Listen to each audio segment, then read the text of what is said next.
Hey guys, welcome to the Touchdown Table. I'm Ryan, that's Tyler, that's Jordan. And in this video, like we said in our last video, a lot of post-draft discussion is going to be coming to you. That's really what a lot of our videos are going to center on in the next couple of days. You see videos come out. So in this video, we're going to be doing some draft grades. We're each going to say two teams' drafts who we really liked and talk about why we liked them. But then we're also going to each say one team that we thought could have done better, maybe didn't exactly nail the draft, and just explain why. So we'll have a discussion. Not all teams will be discussed. So just because we don't mention you doesn't mean we don't think your team did good or bad or anything. It's just we're each going to talk about three teams in total, two good, one bad. So who's going to get us started? I'll get us started here unless you want to, Jordan. Well, I was just gonna say, actually, mine are all somewhat good. There's Okay. really not one terrible one in mine, but Well, there's one that you like the one that's kind of okay, or you like them all. I mean, yeah, I like most of them. There's one that you'll get to. I'll explain one thing I don't like, but for the most part, it's pretty good.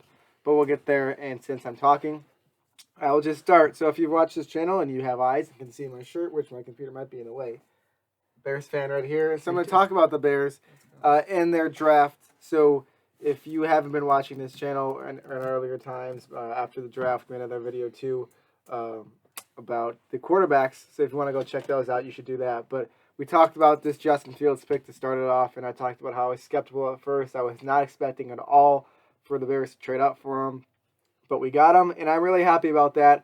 I think it was the right move for the Bears for the future as well. I'm really excited about it, and I think Justin Fields has a lot of potential. I think it was Kyle Brandt who came out and said that he thinks that Fields will be the starter on day one. Now, what does Kyle Brandt have to do with the Bears organization besides the fact that he's a Bears fan? Yeah. Nothing. And on day one, yeah, on day one. On day one. So it's not definitive at all. Just some things that people in sports media are saying, but also the Bears say the opposite thus far. But I like Justin Fields. I'm just beyond excited to see what he can do for our future. And I feel like, as a Bears fan, it was looking down and it just flipped right back up. Other picks, though, Tevin Jenkins traded up for him, fell into the second round to pick 39, and the Bears wisely traded up. I actually said before that the worst thing the Bears could do on day two of the draft was to trade up so that they would lose picks. But I regret saying that because I am actually very happy that they traded up. Right when they traded up, it was like, yes, good job, Bears, because they got Tevin Jenkins, the guy that's 13 on this guy's big board, and a guy who certainly should have gone in the first round. We really need a tackle. Now with Justin Fields, we got a really good tackle in Tevin Jenkins to block for him, so that's really good for the Bears. Other picks as well: Larry Borom out of Missouri, offense tackle; Khalil Herbert, running back out of Virginia Tech; a wide receiver Daz Newsome out of North Carolina; cornerback Thomas Graham Jr. out of Oregon; and defensive tackle Kyrus Tunga out of BYU. So a good all-around draft class for the Bears. I like the addition of another running back just to add some depth, and also Daz Newsome could be a nice diamond in the rough kind of receiver. We'll see if we can develop him into being something very well. Other picks, very good too. Another tackle, as I mentioned before. Got to get help with the offensive line. By the way, Bears just released Charles Leno. So that was something that they did with the acquisition of Tevin Jenkins. Anyways, this could be biased because I'm a Bears fan, but I like the way we drafted. I like Justin Fields. I like how we traded up for him and Tevin Jenkins. I feel like if you would have told me we would have got either of those guys at 6 o'clock on April 29th, I would probably say you're insane. No way they're falling to us. And of course, they didn't necessarily fall to us because we had to trade up for them. But you get the gist. I love the move from the Bears, and I'd much rather have those two guys than the other picks in this draft. Although that first round next year might hurt. Yeah. No, I mean you're not being biased because I agree. I thought you guys did a good job. Oh, you're giving a letter grade. I don't know if I did. I'll give them an the A. video. Yeah, I said didn't know if I said it. Said. A for the Bears. Yeah, I mean, real quick. He's not being biased. I mean, his words are accurate. As a non-Bears fan, I can put in a good word for them as well. I thought they did a good job, especially with that second round pick of Tevin Jenkins. That was my favorite one of their entire class. But a team that I'm going to talk about is a team that was picking much closer to the top, and it's the New York Jets because I thought they did a good job. The no-brainer in most people's opinions was Zach Wilson, but I want to talk about what they did after that, particularly with their next three picks because they were clearly learning from their mistakes with Sam Darnold because they did not put him in a good situation. You look at what happened with Sam Darnold, there was just poor coaching. The weapons were there, but with Zach Wilson, they got him. Then they traded up to get a franchise left guard in Elijah Vera Tucker. Gave up a couple third-round picks, but they already have a lot of draft capital. That was fine. That left side of the line, Becton and Vera Tucker now, that will be scary for defenses to face. And then early in the second round, they got Elijah Moore. I think the Jets needed to add to that skill positions. It's still a group with some young players. You got Moore there now. You got Denzel Mims, who will be going into his second year. And then Michael Carter, a pick that I thought was good value in the fourth round.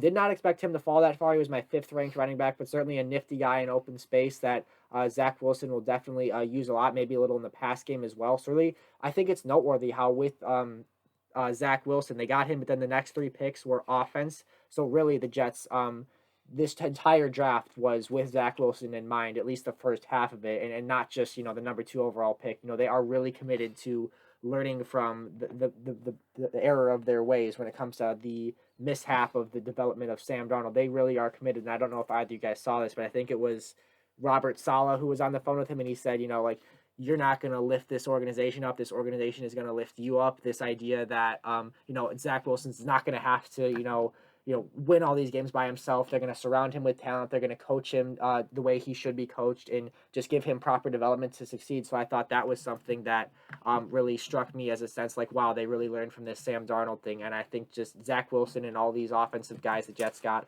are just in a fantastic situation. And actually, if you follow Zach Wilson on Instagram, he was watching Elijah Moore highlights, which I thought that was pretty cool. Like, they've been teammates for days, but Zach Wilson already learning about his guys. I think that's something that shows excitement and commitment to getting ready to go even just days after the draft. So really the first 4 picks for the Jets really impressed me. And then they went defense the rest of the way, but I mean I'm not going to go through all that because that would take too much time, but just highlight those first 4 picks.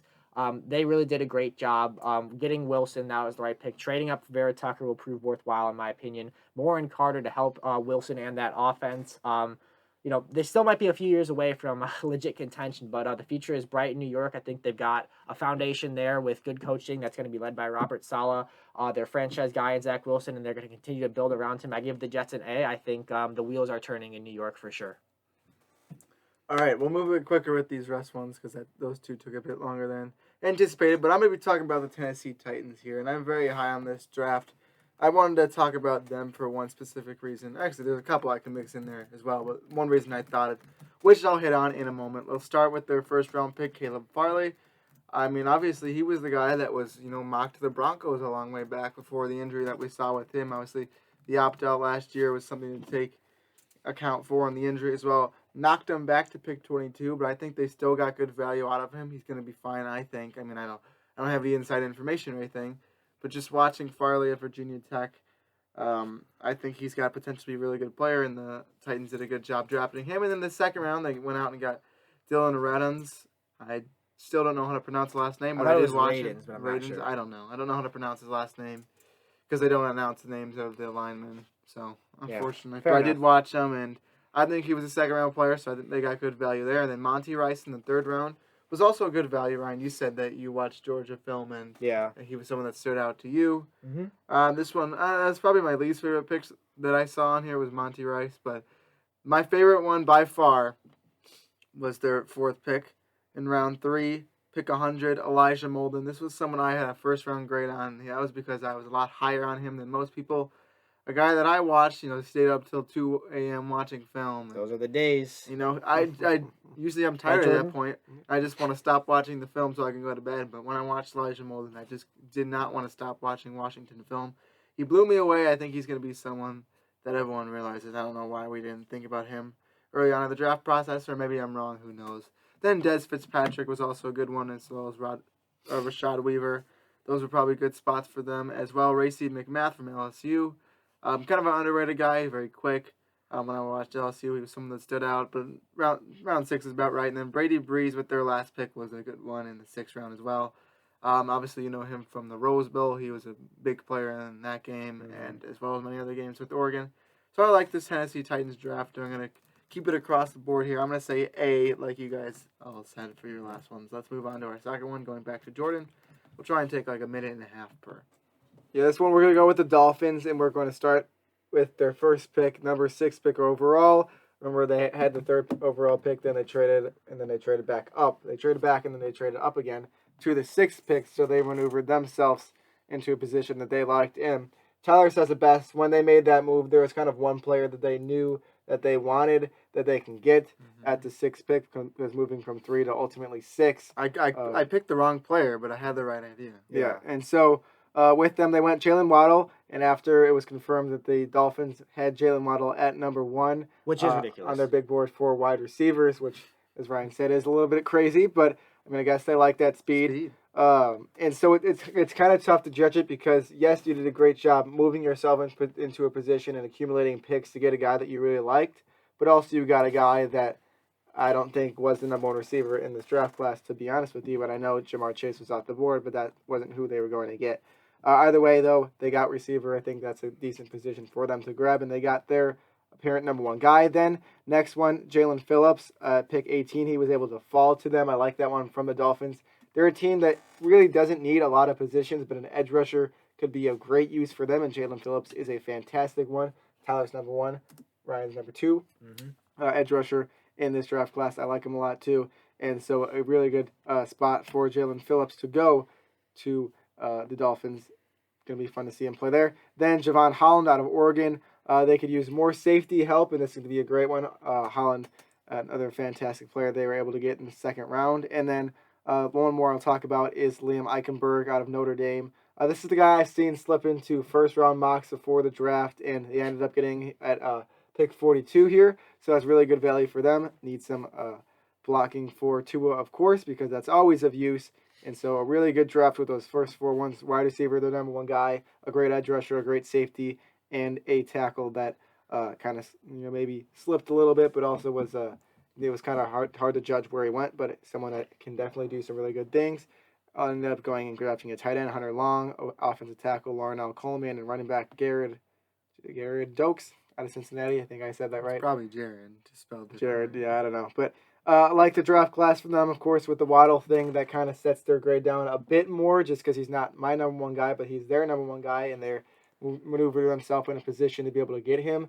So just because they maneuver themselves and got picks off of the fact that they had Waddle as their number 1 receiver, I'll give them the benefit of the doubt and give them a B+ instead of a B.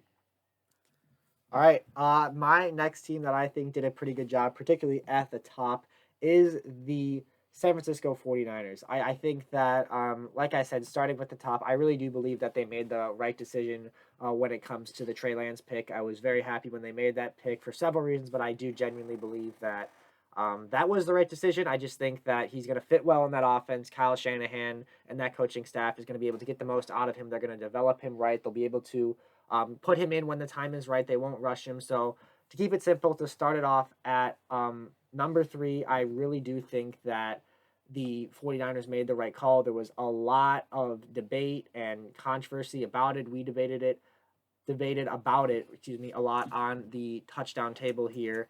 And it ended up being Trey Lance. I think they made the right decision. And then their next 2 picks, Aaron Banks from Notre Dame, the guard, and Trey Sermon, the running back from Ohio State. Like both of those, obviously, never a bad thing to add your offensive line, as I said in my mock draft video. Wants to be a guy that 1 week in fantasy will go off, just like all the other 49ers running backs. Yeah, and with the 49ers running backs, you really never know, as Jordan said. But once they're all healthy, like the offense Trey Lance ran at North Dakota State, they had a strong run game. It was a run-heavy offense, so I think it's good that they get him another power back in Trey Sermon. Sermon was a player who really ended his season on a high note, really came through in the clutch for Ohio State, so like that pick. And again, circling back to Aaron Banks, Notre Dame has a great reputation when it comes to offensive linemen. They've produced some great ones. Mike McGlinchey, who's a current lineman for the 49ers, also a Notre Dame alum. So certainly good picks there. And then I like what they did as far as depth in the later rounds. They got Ambry Thomas, the corner from Michigan, Jalen Moore from Western Michigan.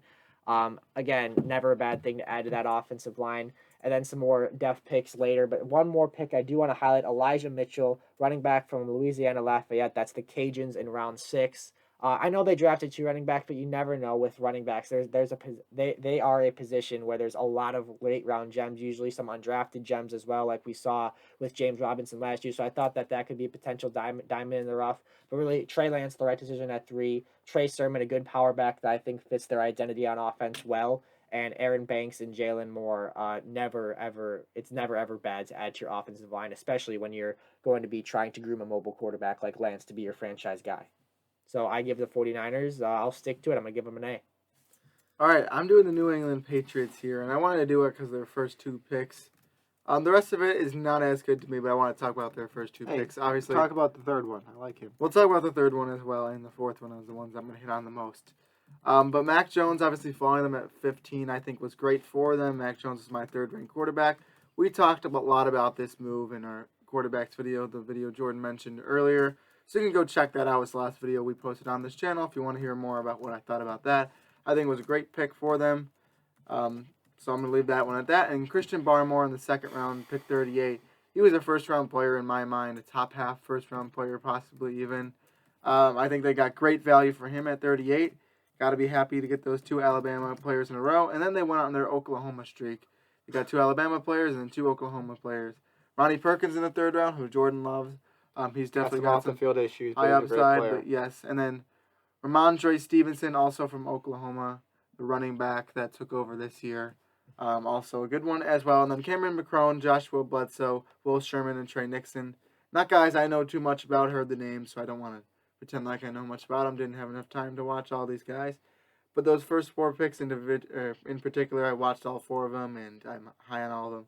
So I like the Patriots. I'm going to say just because those last ones I'm not too sure about, and Perkins and Stevenson, I'm not sure how they're going to pan out. I'm going to say a B+ for the Patriots.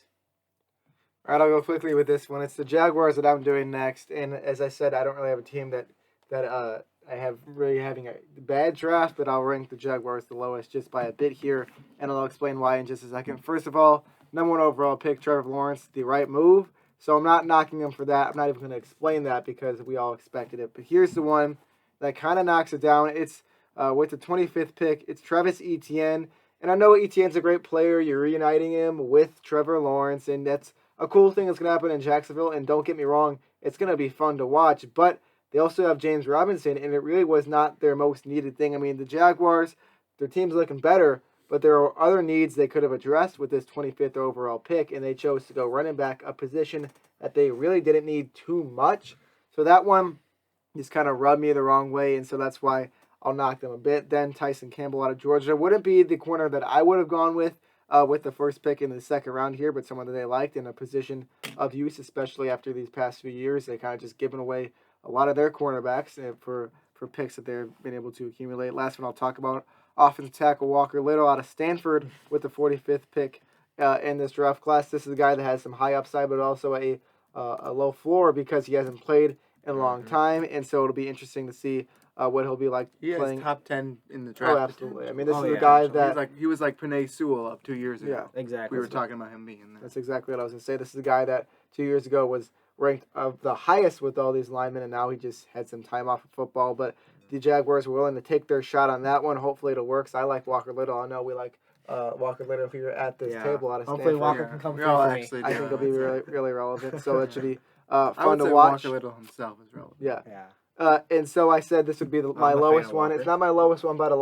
by a lot because they got their franchise quarterback in Walker Little and some other great players as well that I won't name them all off for you. But if you want to check it out, go check it out. Look at their draft class. I burped. So B- for the Jaguars just because that ETN thing kind of rubbed me the wrong way. Could have got a different player. Yeah, I agree with a lot of what you said about Jacksonville, especially the part about ETN, but of course our guy Walker Little. The team I'm going to talk about is the Las Vegas the Las Vegas Raiders. My bad. No, you said it right the first time. Yeah, mean maybe the I Oakland did. Reachers? Yeah, the Las Vegas Reachers really gave us another classic Raider Reach moment. We got our reaction to the Alex Leatherwood selection in the first round videoed. So check out our Instagram. We put together about a 5-minute compilation of some you of our put it together. reactions. I'm on it Well, right yeah, now. but you filmed it and stuff. So yes, that has been put together. Our reactions, there's definitely some fun ones in there. Even knowing what's going to happen in those reactions, I still have a good time watching them and get some chuckles. There's some really funny ones in there. So if you want to see our live reactions to the NFL draft, which I think Jordan's seeing right now, as that was our reaction to the Alex Leatherwood pick. It's So just the audio. yeah, the audio I think tells a lot of the story. We hear people saying who.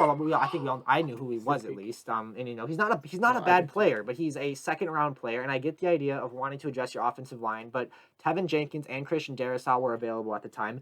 Every edge rusher was available. JOK, who now it makes a little more sense why he fell because apparently he had some Heart issue. yeah. And then I get it, but I really think you could have traded down and got him. I don't think he's a guy that a lot of teams were high on to the point where it's a mid-first round. It is a position of need, but for the Raiders, I really think with the defensive needs they have, they need some immediate defensive starters, which looking at their draft class, they got maybe two. Trayvon Merrick, I thought, was a good pick in the second round. He fell. He was. A lot of people thought he'd be the first safety taken. He wasn't. I mean, Javon Holland was for sure taken before him by the Dolphins. I think there was someone else that went before him that was a safety. I could be mistaken.